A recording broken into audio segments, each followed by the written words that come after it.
गावनि असे बिनानावनि खर'खौ हास'नानै गोदोनाखौ हास'नानै खर' बाहागोखौ लानानै गामि गामि बेरायदों। जाथाया जाहैबाय Firstly, आं बिराद गावखौनो फर्चुनेट मोनदों जे आङो बिबेक बराजों खामानि मावनो मोनदों होननानै जिहेतु बेनि फार्स्ट डेब्यूट जोंनि बर' इन्डास्ट्रियाव स' आइ एम भेरि ग्लेड जे आइ एम हिज फार्स्ट को एक्टर बर' इन्डास्ट्रियावहाय।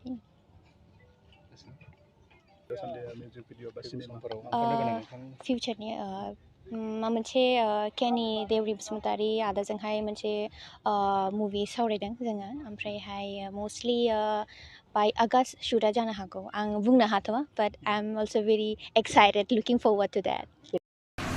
जोंहा राजा नार्जारी बिथांनि बिथोन होनायाव मोनसे लेहेर फिल्म प्रडाक्शननिफ्राय मोनसे मिउजिक भिडिअ जानो थांगासिनो दङ। बे मिउजिक भिडिअआव एसामिस सावथुननि मुंदांखा एक्टर लोगोसे जोंनि बर'नि मुंदांखा एक्टर पेन्सि ब्रह्म आरो लोगोसे बेहाय राइडार दङ, राइडार ग्रुप दङ जेरै फैलाव नार्जारी एबा सनक बड'लेण्ड बिथाङा बेहाय दङ बा बेहाय बिथाङा रल लायाखैबा बिथाङा बेहाय दङ आरोना बे शुटिंआव दङ। दा बेनि सायावबो जों सावरायगोन आरो लोगोसे माखासे निउस दङ बेखौबो जों आपडेट होगोन। अब्ला जों गिबि निउसखौ सावरायगोन।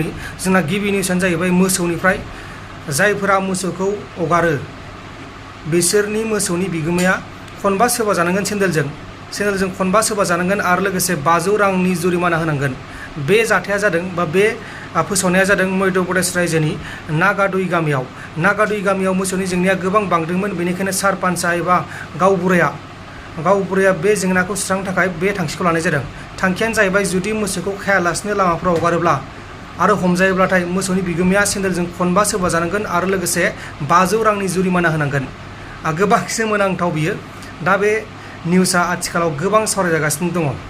दा बिदिनो जानांगौ। दा सोरबाफोर बिदिनो मोसौनि जेंनाखौ गोबां सहायनो हाया जायो। बिदिनो सोरबा मोसौनि आथिंखौ दाननानै हरो, सोरबा मोसौखौ बुनानै हरो, बेबायदिनो नांलाय खमलाय जायो। बेखायनो बे थांखिखौ सारपान्चआ एबा गावबुराया फोसावनाय जाबाय। अब्ला नेक्स्ट आपडेटआनो जाहैबाय उत्तर प्रदेशनिफ्राय। उत्तर प्रदेशनि बाराबांकियाव सासे बिदाया गावनि असे बिनानावनि खर'खौ हास'नानै गोदोनाखौ हास'नानै खर' बाहागोखौ लानानै गामि गामि बेरायदों।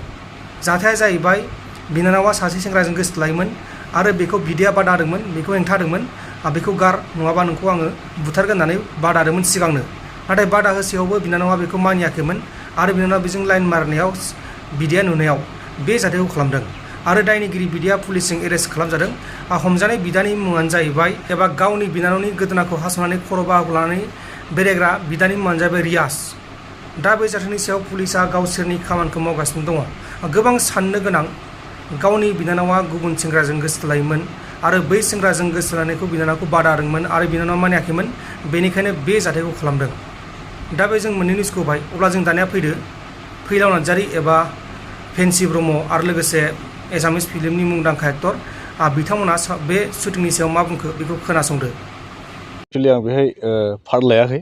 आं मा होनो जोंनि क्लाबनि एसे रिप्रेजेन्टेटिभ हिसाबै आं दंफैयो। मानो होनोब्ला राजा दा जेब्ला आंजोंहाय कन्टेक्ट खालामजेनदोंमोन बेनि जि सासे राइडार लाइफ बेनि स्ट'रिखौ बेरखांहोनो होननानैहाय बियो माखासे राइडार्सफोरनि मा गोनांथि बेखौ आंजों कन्टेक्ट खालामदों आरो ओमफ्राय बे दिननिफ्रायनो राजा दाजों आं कन्टेक्टआव थादोंमोन। ओमफ्राय बेखौ आं जगार खालामनानैहाय जोंनिनो मेम्बार्सफोरनि लोगोफोर बिसोरखौ लानानैहाय नांगौखिनि इकुइपमेन्टफोरखौहाय बिथांनो होफैनाय जादों आरो बे लेहेर फिल्म प्रडाक्सनावहाय। नोंथांमोननिफ्राय साबेसे बाहागो लागोन बेयाव? जोंनियावहाय 3 दङ दायो, नै ओरै 3 ओमफ्राय सासे दं। आं ओरैनो लाना फैजोब्बाय आरो नांगौखिनि बुस्थुआ। जों Golden Langur Riders Motor Cycle Club बुङो, चिरांनिनो। ओमफ्राय क'क्राझारनिबो दङ माखासे, ओमफ्राय बाक्सानि दङ बेहाय। नोंथांमोना बे क्लाबनिफ्राय बहाबाफोर टुर थांबाय नामा जितु राइडार्स? टुरथ' जों गोबां मारिबाय। लास्ट इयार आगष्टनिफ्राय नन स्टप जों मारिगासिनो दङ। दाबो रिसेन्टलि मोनसे फैनो गोनां मोनसे इभेन्ट दङ, टटेल फेस्ट होनना बुङो, अरुणाचलावहाय। बेहाय जों अलरेडि रेजिस्ट्रेसन खालामखाबाय, सेप्तेम्बराव जागोन बियो। ओमफ्राय लास्ट बुंनो थाङोब्ला रिसेन्टलि नै दाख्लि सानथाम सानब्रैसो सिगांहाय जों मोनसे एनुवेल राइड लादोंमोन आरो जवायावहाय, सानब्रैनि थाखाय ट्रिप लादोंमोन। दा बे कमप्लिट जानानै दं आरो। थेंक इउ स' माच। आङो बिराद मोजां मोनदों दिनै मावनो मोननानै बेबायदि मोनसे गोदान प्रजेक्ट, जिहेतु लेहेर फिल्म प्रडाक्सनाव ओंखारगोन आरो फर द फार्स्ट टाइम आङो बिराद मोजां मोनसे प्रफेसनेल राइडार्सजों आं खामानि मावनो मोनदों। So' I am very glad. Assamese film इन्डास्ट्रिनि सासे मुंदांखा एक्टर बिथाङा जों फाव खालामदों, नोंथाङाबो माबायदि फिल खालामदों? फार्स्टलि आं बिराद गावखौनो फर्चुनेट मोनदों जे आङो बिबेक बराजों खामानि मावनो मोनदों होननानै जिहेतु बेनि फार्स्ट डेब्यूट जोंनि बर' इन्डास्ट्रियाव। स' आइ एम भेरि ग्लेड जे आइ एम हिज फार्स्ट को एक्टर बर' इन्डास्ट्रियावहाय। मिउजिक भिडिअ बा सिनेमाफोराव फिउचारनि मा मोनसे केनि देवरि बसुमतारी आदाजोंहाय मोनसे मुभि सावरायदों जोङो ओमफ्रायहाय मस्टलि बाय आगस्ट शुटआ जानो हागौ आं बुंनो हाथ'वा बाट I am also very excited looking forward to that full movie औ फिउचार फिल्म नोंथाङा गोसो ना फिउचारावहाय जुदि एक्टिं खालामलांबाय थानायनि definitely I look forward my future in acting. रायजो राजाफोरखौ मा बुंगोन जिहेतु नोंथांनि सिनेमा होनबाथाय रायजो राजाफोरा गोबां मोनसे नैबे बिथिङाव गोदानै मिउजिक भिडिअ खालामगासिनो दं बेयाव मा खावलायगोन रायजो राजाफोरखौ बेनो आगोलनिफ्राय जेरै अनबोदों प्लिज डेफिनेटलि अनबाय था आंखौहाय ओमफ्रायहाय I am always there to help the younger generation so' thank you so' माच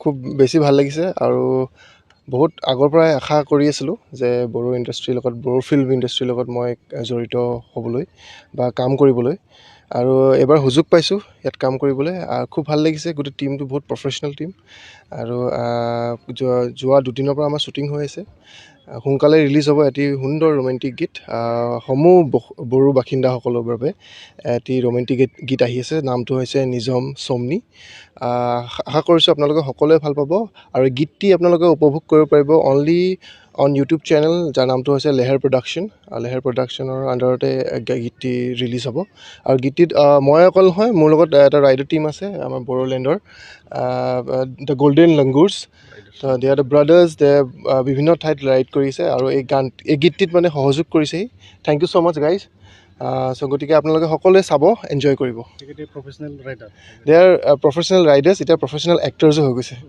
আমাৰ লগত একেলগে কাম কৰি আৰু ধুনীয়া কৰিছে সকলোকে দেখা পাব লগতে মই ক'ম যে অকল বড়ো বুলি নহয় সমূহ অসমবাসী ৰাইজে আৰু বাহিৰত যিমান আছে আমাৰ মানুহ সকলোৱে গীতটি চাই আপোনালোকে কমেণ্ট কৰিব লাইক কৰিব আৰু জনাব নাপাহৰিব কেনেকুৱা লাগিছে যিহেতু প্ৰথমবাৰৰ বাবে অভিনয় কৰিছে কেনেকুৱা আশা কৰিছে আগতে বাৰু মোক এছামিজ ইণ্ডাষ্ট্ৰীত মই কাম কৰি আহিছোঁ অকণমান ভয় আছিলে কেনেকুৱা হ'ব কি নাই কাৰণ চবৰে থিংকিং বেলেগ চব ডিৰেক্টৰ বেলেগ কিন্তু যিজন ডিৰেক্টৰে আমাক ডিৰেকশ্যন কৰিছে নাম হ'ল ৰাজা নাৰ্জাৰী তেখেতে বিভিন্ন কাম কৰিছে বিভিন্ন ফিল্ম কৰিছে বড়োৰ চ' মই বহুত নিজকে গৌৰৱ অনুভৱ হৈছে যে তেখেতৰ লগত মই কাম কৰিব পাৰিছোঁ আৰু আশা কৰিছোঁ আৰু মই চান্স পাম আৰু কাম কৰি যাম ভাল এডজাষ্ট কৰিবলৈ লাহে লাহে হৈ যাব মানে দুই এটা শব্দ মোক কৈ থাকে অলপ মই গেছ কৰোঁ তেনেকৈ কিন্তু ভাল লাগিছে আৰু মোৰ বড়ো ফ্ৰেণ্ড আছে বহুত কেইজন বড়ো ফ্ৰেণ্ড আছে তেওঁলোককো মই শ্বেয়াৰ কৰিম ভিডিঅ'টো তেওঁলোকে বহুত ভাল পাব চাই আৰু প্ৰাউড ফিল কৰিব মই বড়ো বাসিন্দাৰ লগত কাম কৰিছোঁ বুলি ডেফিনেটলি কাম কৰিব মন আছে মিউজিক ভিডিঅ' কি মুভিও কৰিব মন আছে আৰু শিকি ল'ম অলপ কষ্ট হ'ব কিন্তু শিকি ল'ম